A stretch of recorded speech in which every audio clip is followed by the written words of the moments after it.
Bonjour, bienvenue sur Ovango. On se retrouve aujourd'hui en Martinique dans la commune du Carbet pour vous faire la présentation d'une moto qui est juste derrière moi, que vous voyez, qui est du coup la Suzuki GSX-S 1000 GT.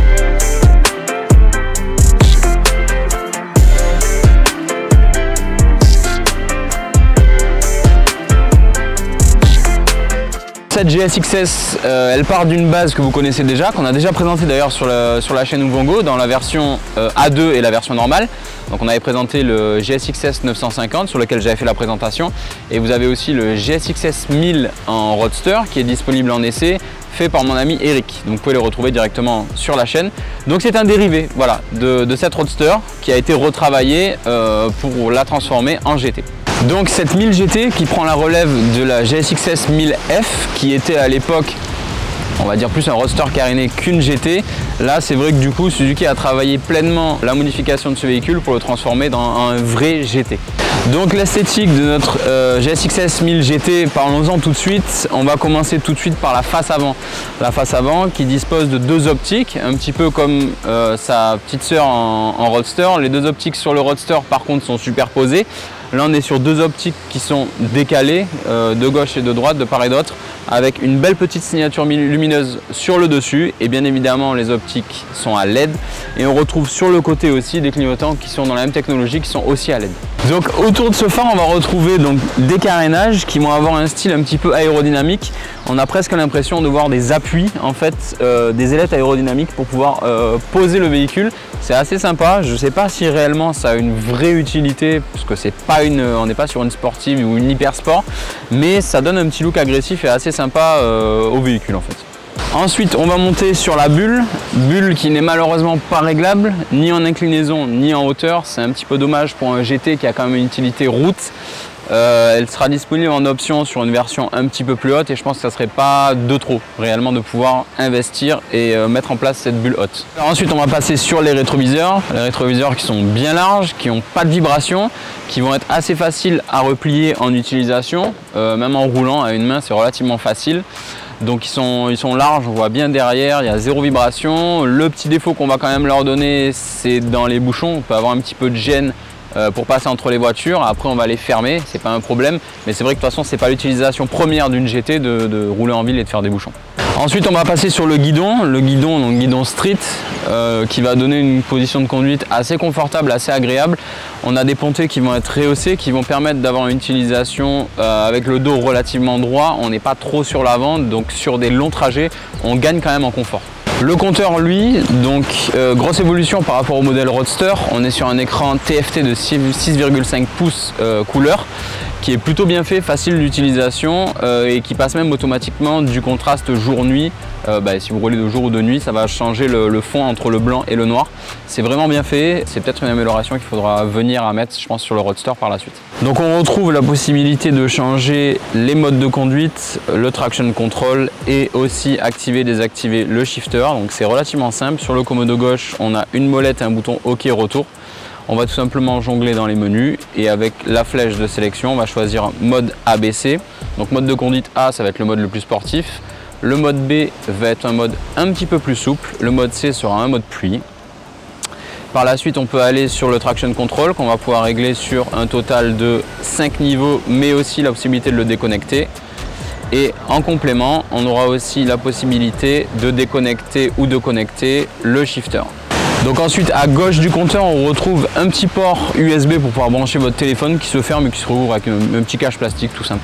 Alors pour la selle conducteur, on a l'avantage d'avoir une selle relativement large, assez moelleuse, assez confortable. Vous allez me dire c'est quand même le b.a-ba sur un GT, c'est normal et heureusement. Donc après par contre la selle passager, elle sera moelleuse, assez longue en distance, mais elle va manquer par contre de largeur pour le confort du passager. La problématique qu'on aura, c'est que sur les grands trajets, il faudra peut-être s'arrêter assez souvent.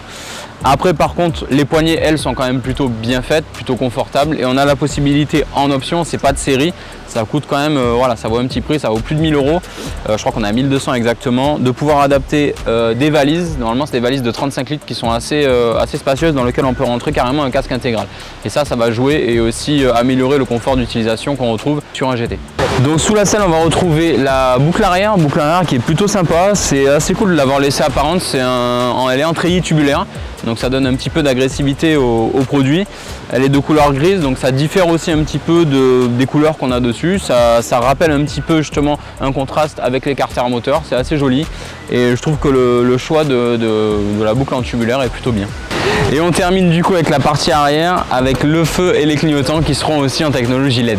Maintenant on passe à la partie technique. Sur la partie technique, donc il faut savoir qu'on est sur un moteur 4 cylindres en ligne à refroidissement liquide de 999 cm3 qui développe 152 chevaux. Donc la contenance du réservoir est de 19 litres, normal sur un GT il faut de la contenance et pour la hauteur de selle on est à 810 mm donc c'est plutôt pas mal. Ça permet d'avoir facilement les pieds au sol même pour des personnes qui ne sont pas forcément très grandes. Pour le poids, on est à 226 kg tout plein fait et au niveau des trains roulants, on sera sur 2 jantes en 17, on est chaussé en 120 à l'avant et en 190 à l'arrière. Pour la fourche, on est sur une fourche Kayaba inversée de 43 mm, réglable en compression, en précharge et en détente. Pour l'amortisseur arrière, on est toujours sur un amortisseur arrière de marque Kayaba, réglable en détente et en précharge. Malheureusement réglable uniquement avec des outils, ça c'est quelque chose qu'on peut lui reprocher. C'est dommage pour un modèle en GT de ne pas pouvoir avoir une molette pour pouvoir faire le réglage, sachant qu'on va jongler souvent entre valise, pas de valise, duo, solo. Voilà, c'est un peu une problématique, donc c'est un petit peu dommage. Donc il faut faire ces réglages déjà dès le début, puis ils resteront faits comme ils sont faits malheureusement. Alors pour le freinage, on sera sur 2 disques en 310 mm, en étrier radio 4 pistons de marque Brembo en monobloc. Par contre au niveau du mètre cylindre, on reste sur un mètre cylindre axial et c'est vrai que je trouve qu'on manque peut-être un petit peu de réactivité, c'est-à-dire qu'on a du mordant mais pas immédiatement. On a un petit peu de course morte avant d'attaquer le freinage, sinon après ça freine très bien mais le petit défaut c'est ça. Le freinage à l'arrière, on sera sur un disque de 220 mm couplé à un étrier monopiston axial de marque Nissin et bien évidemment ça va de soi, la moto est complètement couplée au système d'ABS. Niveau assistance, en complément, on aura le Suzuki Low RPM et le Suzuki Easy Start. Donc ça correspond à quoi? Je vous l'avais déjà présenté sur le GSX-S 950 en A2. Le Easy Start, c'est tout simplement un système qui permet de démarrer d'une petite impulsion sur le bouton. C'est-à-dire que je vais appuyer un coup comme ça et la moto va démarrer. Et le Low RPM, c'est un système qui va permettre au lâcher d'embrayage, automatiquement la moto va monter un petit peu en régime pour éviter de caler. Et c'est ça qui permet d'avoir une moto aussi, qui aide aussi d'avoir une moto très coupleuse. Un régulateur de vitesse vient aussi prendre place au guidon, donc on l'active au niveau du commodo gauche et sur le commodo droit on a un petit bouton pour sélectionner plus ou moins au niveau de la vitesse. Il est plutôt bien efficace et se désactive tout simplement à l'embrayage ou au freinage. Seul petit défaut c'est qu'il manque un petit afficheur sur la vitesse qu'on a sélectionnée.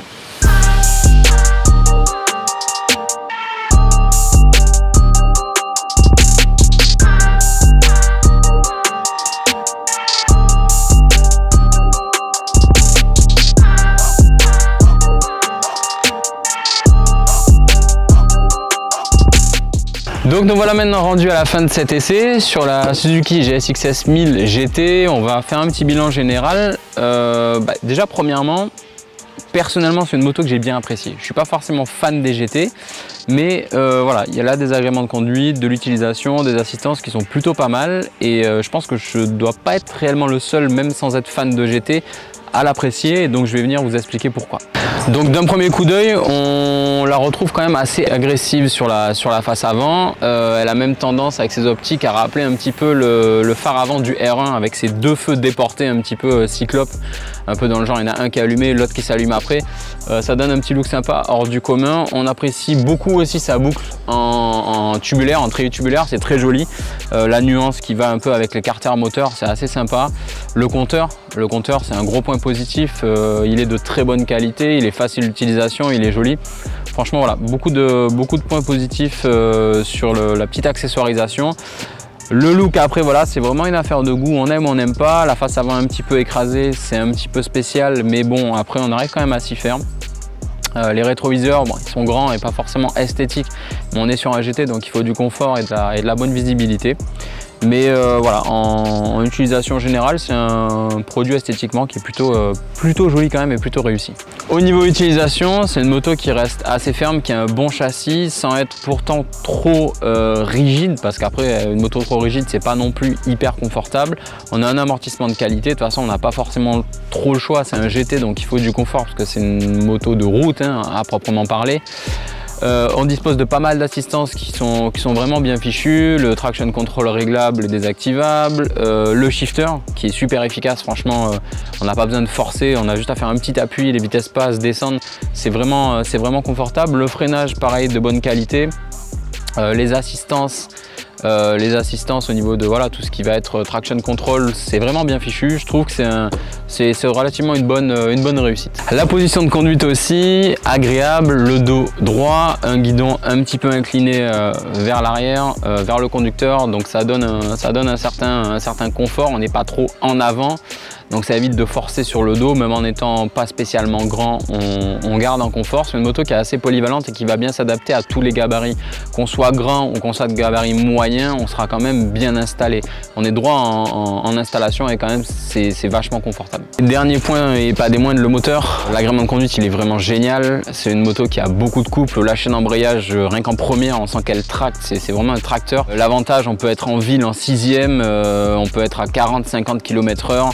Elle repart sans sourciller, sans mettre de coup de pied au cul, si je peux me permettre de dire. On peut être en 5e ou en 6e à 2000 tours minute, vraiment être descendu. On va relancer, elle va repartir. On n'aura pas besoin forcément de jouer de la boîte. Et comme je le dis souvent, je suis assez feignant sur ce point-là. Donc le shifter me va très bien et le fait qu'elle ait du couple me va vraiment bien. Et ça, c'est un point que j'avais déjà relevé aussi effectivement sur la GSX-S 950. Même si elle était en A2, le couple moteur faisait vraiment un gros bonheur dans l'utilisation. Donc ça, c'est vraiment, je pense pour moi, c'est un des points les plus positifs de ce véhicule.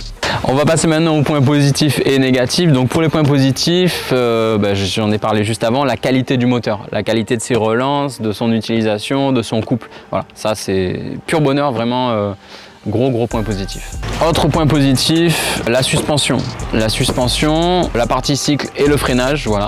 C'est trois points qui sont quand même super importants. La moto se comporte très bien sur la route. On a un freinage de bonne qualité et un amortissement vraiment très bon aussi. On appréciera aussi les assistances qui sont bien présentes sans être trop.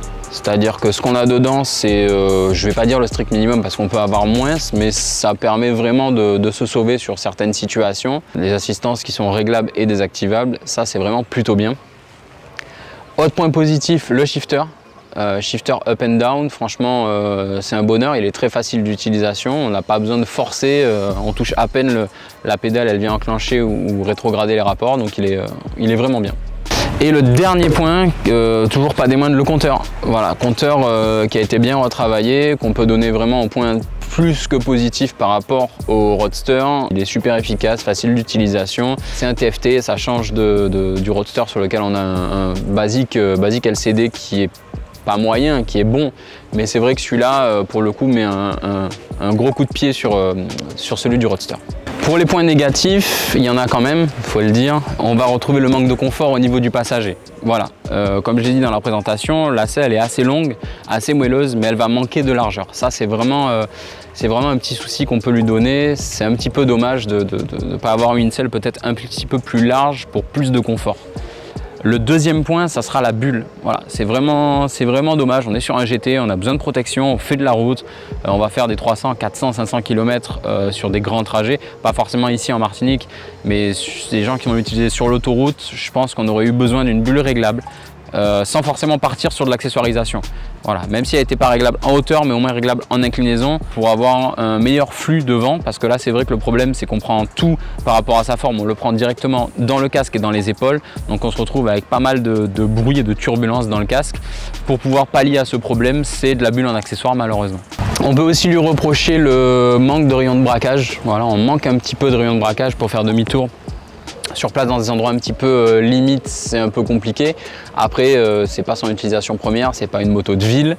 Et en complément de ça aussi, les rétroviseurs qui sont vraiment costauds, assez énormes, bons en utilisation route et autoroute. Après, c'est vrai que si on vient à faire de la ville, c'est vraiment horrible. Il faut vraiment les fermer pour faire de la ville. Une fois fermé, c'est nickel. Pour le prix, donc cette Suzuki GSX-S 1000 GT est disponible en Martinique au prix de 16 599 €. Alors merci à vous d'avoir regardé cette vidéo, n'hésitez pas à la partager, à la liker et à donner vos impressions en commentaire. Voilà, c'est toujours bien et constructif d'avoir vos avis. Et vous pouvez aussi donc du coup retrouver, je l'ai déjà dit précédemment, vous pouvez retrouver l'essai du GSX-S 1000 et du GSX-S 950 1A2 sur la chaîne YouTube d'Ouvango. Donc n'hésitez pas aussi à vous abonner à nos réseaux sociaux, Facebook, Instagram et du coup à la page YouTube. À très bientôt pour un prochain essai.